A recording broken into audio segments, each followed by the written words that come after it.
सी की वैल्यू हमने एक साइड में, अब हमने इसको इंटीग्रेट करना है। ठीक है, जब इंटीग्रेट करना है हमने तो इंटीग्रेट करने के लिए बल्कि नहीं, ये चीज़ जी प्लस टू का है माइनस जी प्लस 7 अब इसको इंटीग्रेट करने के लिए हमें सब्स्टिट्यूट करना पड़ेगा। सब्स्टिट्यूट करेंगे u is equal minus g plus 7। ठीक है, ये हमने इसको सब्स्टिट्यूट किया और जब सब्स्टिट्यूट करेंगे तो यहाँ से डी सी भी फाइंड करेंगे हम।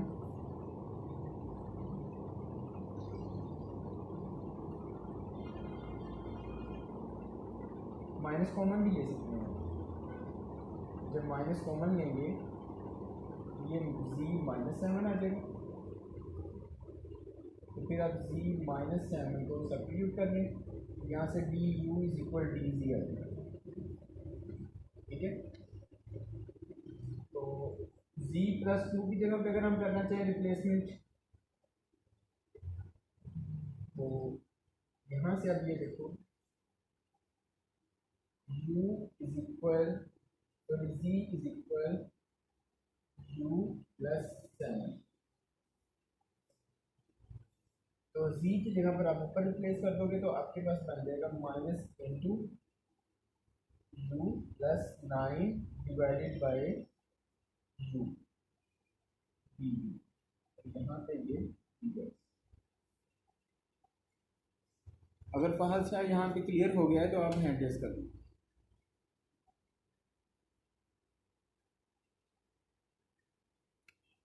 जी गुड हो गया। तो अब आपने इसको सिंपल इंटीग्रेट करना है। जब इंटीग्रेट करोगे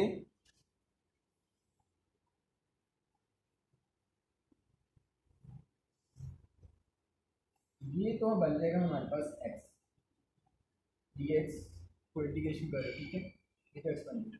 इसको इंटीग्रेट करोगे माइनस, पहले आप इसको सिंपल फ्रैक्शन में कन्वर्ट कर लो, 1 प्लस 9 बाय यू आ जाएगा।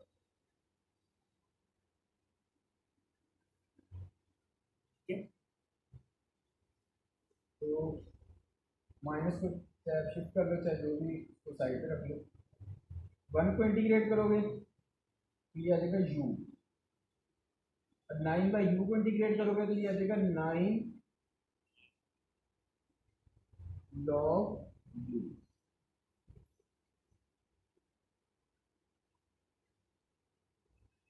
ठीक है,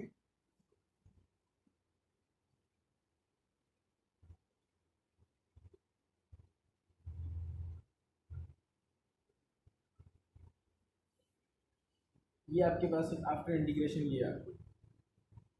यहाँ तक क्लियर है तो हैंड रेज कर दो।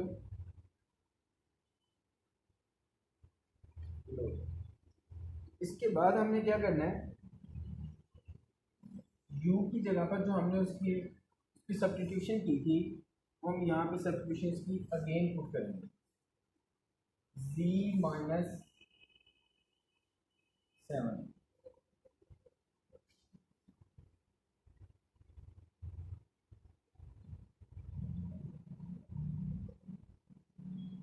Minus 9 log z minus 7।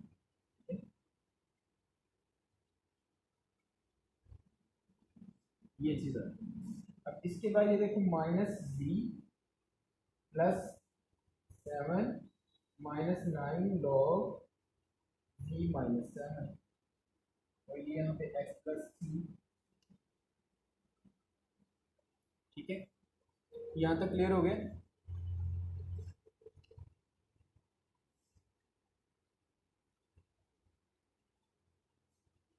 अब यहाँ पे एक चीज़ है समझने वाली, ये जो प्लस 7 है ये यहाँ पे कांस्टेंट है।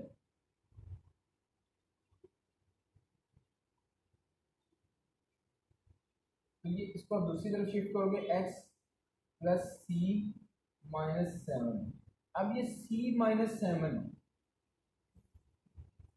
सी भी कांस्टेंट है और C-7 भी कांस्टेंट है, उसकी जगह पर आप एक नया कांस्टेंट दे दोगे जिसको मैं ए का नाम दे रहा हूँ यहाँ पे।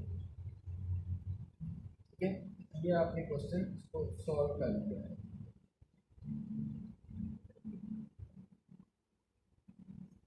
राइट, अगर क्लियर हो गया तो हैंड रेज कर दो। गुड हो गया। इससे नेक्स्ट हम दूसरे मेथड पे चलते हैं, केस नंबर 2 पे।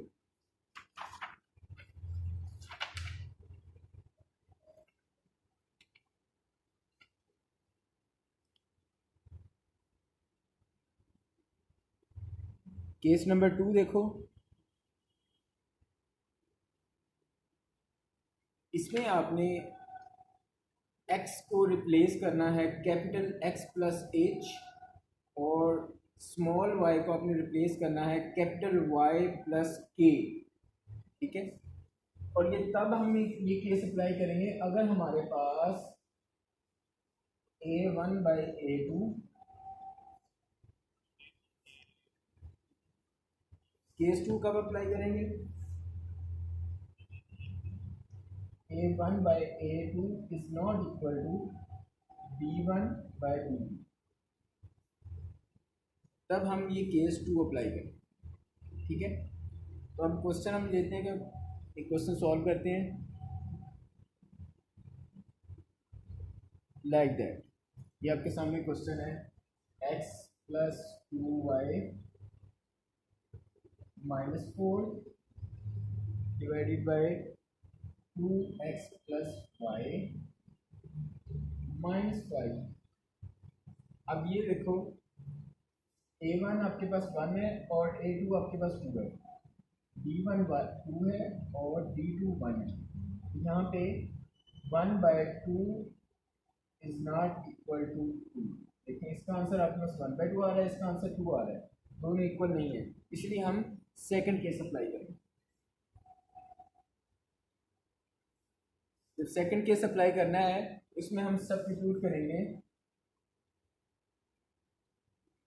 Small x is equal capital X plus H और small y is equal capital Y plus K. ठीक है, तो सिंपल और रिप्लेसमेंट है, हम कर देते हैं x plus H plus 2 into Y plus K minus 4 divided by 2 into X plus H plus Y plus K minus 5। यहाँ पे अब ये देखो डी एक्स जो है सब capital X, D of capital X और D Y is equal D of capital Y आप लिख सकते हो। ठीक, अगर यहाँ तक क्लियर हो गया तो हैंड रेज कर दो ताकि हम नेक्स्ट चलें।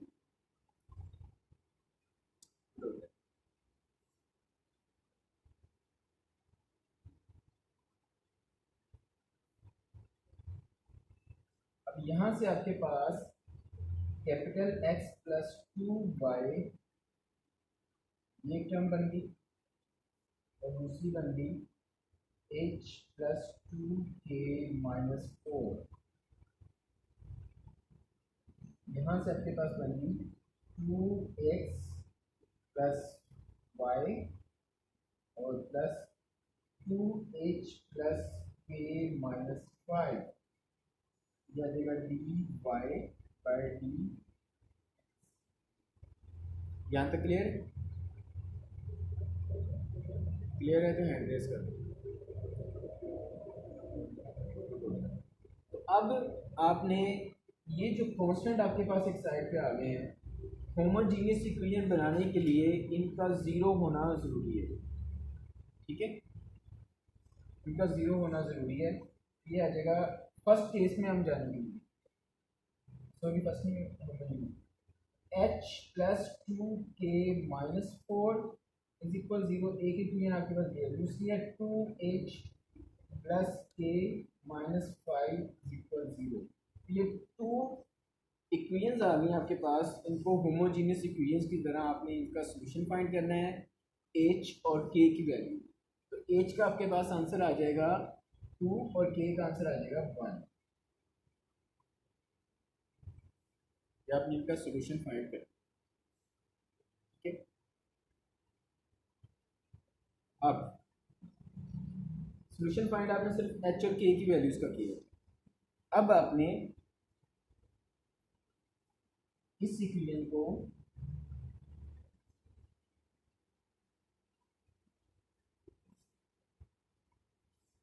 dy/dx = x + 2y, इसको आपने सॉल्व करना है 2x + y, इसको सॉल्व करना है, ठीक है।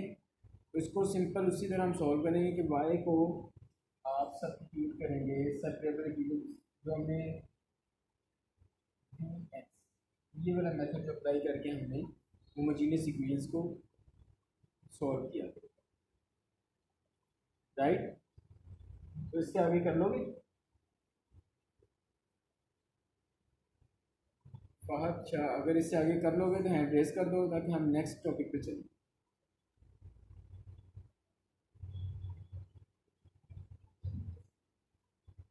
गुड हो गया।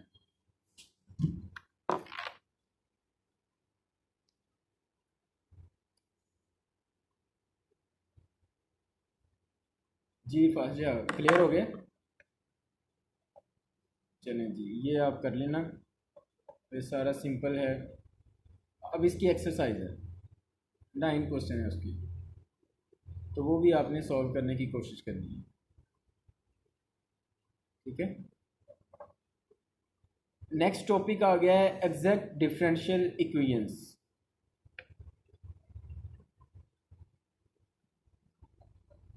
अब जिस तरह आपने कैलकुलस में पढ़ा था कि एग्जैक्ट डिफरेंशियल इक्वेशन हम फाइंड करते थे कि वो एग्जैक्ट डिफरेंशियल इक्वेशन है या नहीं है, तो उसके लिए हम m और n का इसमें यूज़ करते थे, ठीक है।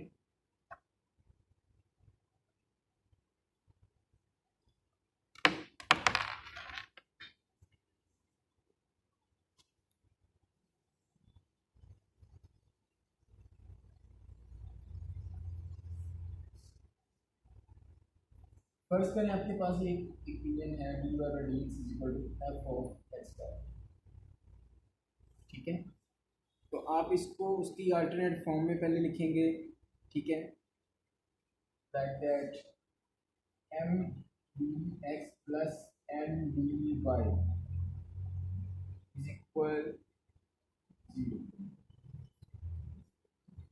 ठीक है। इस फॉर्म में आप पहले लिखें। उसके बाद जबकि आप ये देखें कि f(x, y) आपके पास होगा -m/n,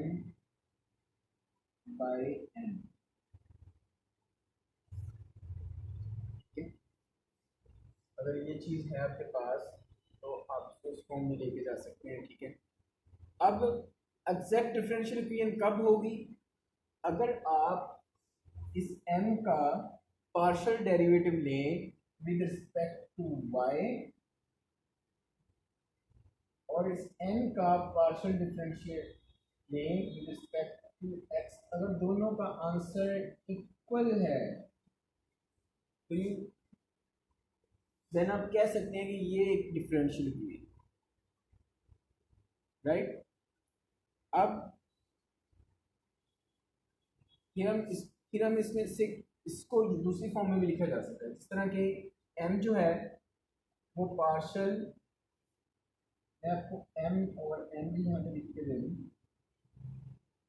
m जो है वो partial f by partial x, ठीक है, और n जो है वो partial f by partial y, ठीक है। तो जब हम इसको f की फॉर्म में लिखेंगे तो ये आ जाएगा partial square f by partial y partial x is equal partial square f by partial x partial y. ये दोनों इक्वल हो जाते हैं। जब हम डबल MTH 301 में हमने पढ़ा था तो डबल वेरिएबल्स की जब उनकी हमें पार्शियल डिफरेंशिएशन की थी तो वहाँ भी ये चीज़ हमारे पास क्लियरली हमारे सामने आई थी कि ये दोनों इक्वल होते हैं। ठीक है, तो इसलिए हम इसको एग्जैक्ट डिफरेंशियल इक्वेशन बोलते हैं। ठीक है, बादशाह इसका क्लियर हो गया ये स्टूडेंट, इसका क्लियर हो गया तो हैंड रेस कर दो, गुड हो गया। अब हम इसके सोल्यूशन पे जाते हैं कि हमने इसको सॉल्व कैसे करना है। सॉल्व करने से पहले हमें ये वेरीफाई करना होगा कि ये एग्जैक्ट डिफरेंशियल इक्वेशन है या नहीं है। ठीक है, वो इस मेथड से हम ये चीज़ पहले नंबर पे ये हमें चेक करनी होगी कि ये एग्जैक्ट डिफरेंशियल इक्वेशन है या नहीं। फिर हमने सेकंड स्टेप पे सिस्टम को लिखना है partial F by partial Y और partial F by partial X की सूरत में हम लिखना है। इस तरह से मैं एक क्वेश्चन करता हूँ ताकि ये सारा मेथड भी आपके सामने क्लियर हो जाएगा। फर्ज करें आपके पास एक क्वेश्चन है 3x स्क्वायर वाई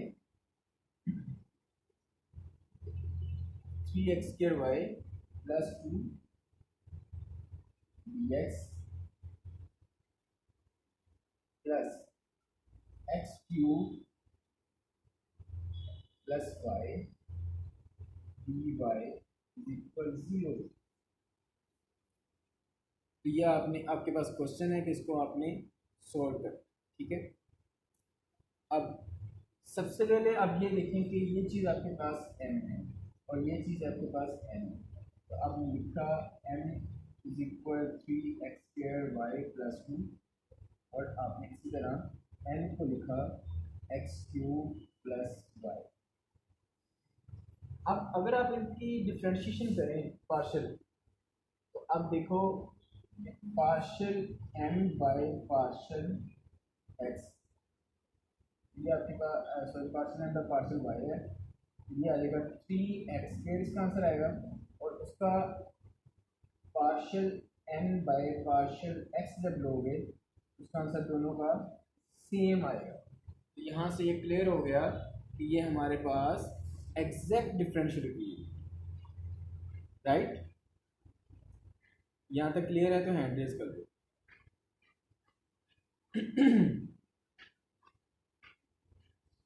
गुड हो गया। अब आपके पास नेक्स्ट स्टेप में आपने क्या करना है, m को आपने partial f by partial x की फॉर्म में लिखना है 3x square y plus 2। n को partial f by partial y की फॉर्म में लिखना है x क्यूब प्लस y। ठीक है, इससे नेक्स्ट आपने अब ये देखें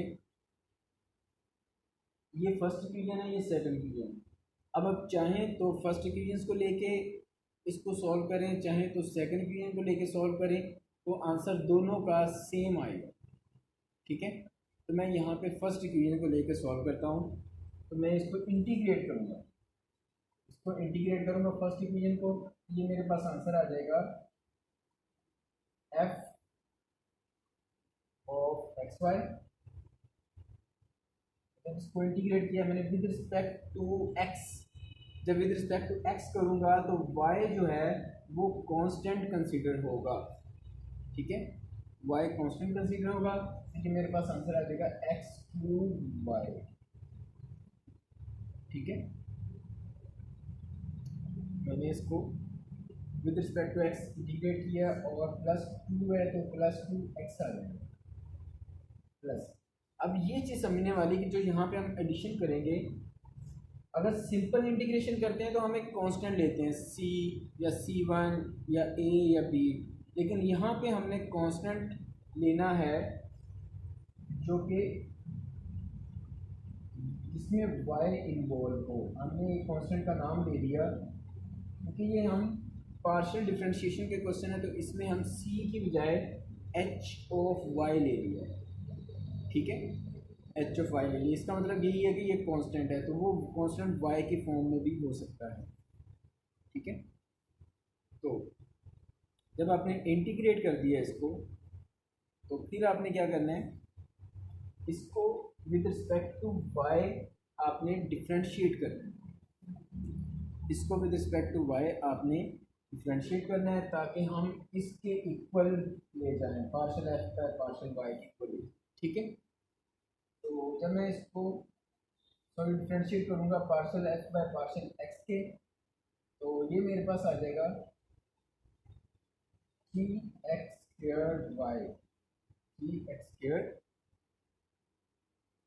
वाई,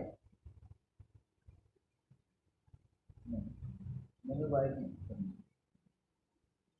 तो वाई का करूँगा, ये मेरे पास जस्ट x³ प्लस 2x, जब y के विद रिस्पेक्ट इसको हम डिफरेंशिएशन पार्शियल डिफरेंशिएशन कर रहे हैं तो x जो है हमारे पास कांस्टेंट कंसीडर होगा, ठीक है। तो जब x कांस्टेंट कंसीडर होगा तो ये हमारे पास टर्म बन जाएगी, ये तो खत्म हो जाएगी, h ऑफ y का h प्राइम y आ जाएगा, ठीक है। क्योंकि यहाँ पे y को कांस्टेंट नहीं ले सकते, ठीक है। यहाँ पे हम तो with respect to y partial differentiation कर रहे हैं, तो यहाँ पे x को कांस्टेंट लिया जाएगा, यहाँ पे y को कांस्टेंट लिया।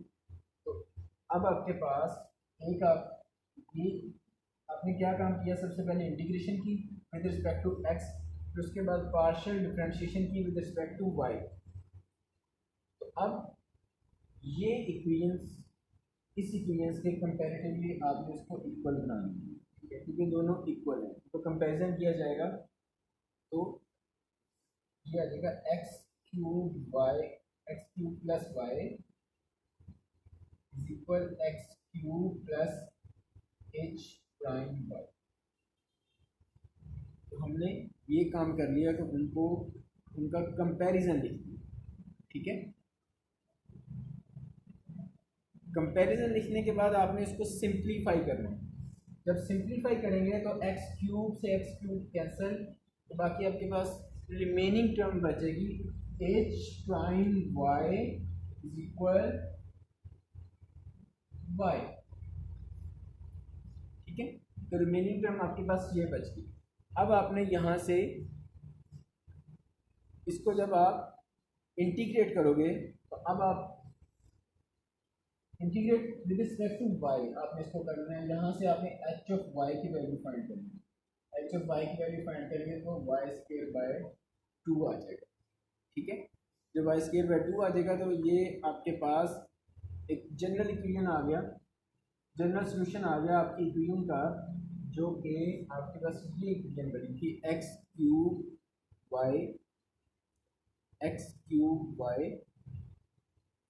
प्लस 2x प्लस hy की जगह पर आपने ये आंसर ये पुट कर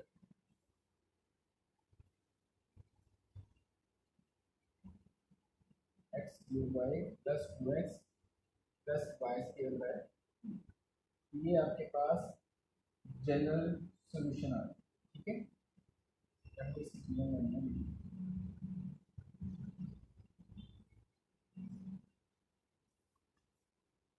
ये काम करने के बाद फिर आपने ये देखना है कि हमारे पास जो जनरल सॉल्यूशन है, जो हमारे पास जो इक्वेशन है, ये इक्वेशन है, इसका जनरल सॉल्यूशन जब हम लेंगे तो वो कांस्टेंट होगा। जब इसमें हमने बाउंड्री वैल्यूज वगैरह जब इसमें पुट कर देंगे तो इसका सॉल्यूशन हमारे पास कांस्टेंट है। तो मैं इसका सॉल्यूशन C1 मैंने इसका सॉल्यूशन जो है तो यहाँ पे लिख दिया, C ले लो या C1 ले लो, एक बार दोनों कांस्टेंट है, ठीक है। अब ये इक्वेशन हमारे पास इस C की इक्वल हो जाएगी, ठीक है। x³ y plus 2x plus y square by 2 is equal C. अब हमारे पास इक्वेशन ये बन गई, ठीक है।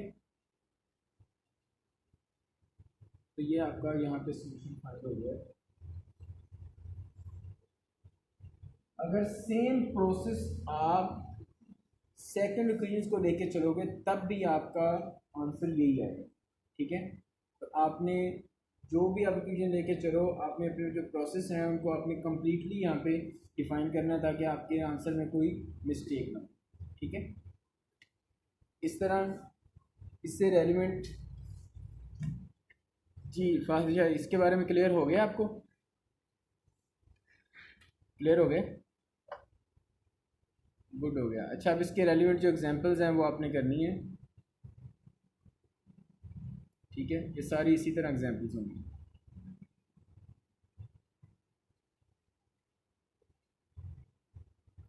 अब आप आ जाएं इंटीग्रेटिंग फैक्टर पे।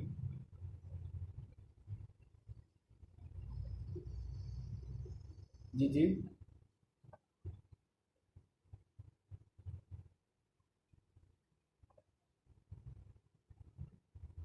चलिए ऐसे कर लेते हैं, लेकिन जो आज हमने किया वो भी इम्पोर्टेंट है और ये इंटीग्रेटिंग फैक्टर ये भी इम्पोर्टेंट टेक्निक है,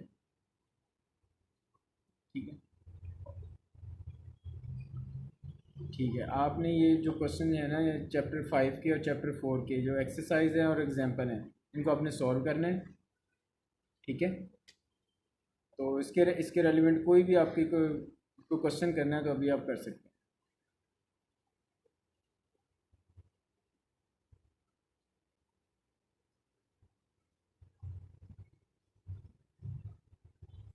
सही, तो इसका मतलब यहाँ तक आपका क्लियर हो गया है, ठीक है। चलें, गुड हो गया, बहुत बहुत शुक्रिया आपका। ओके, अल्लाह हाफिज़।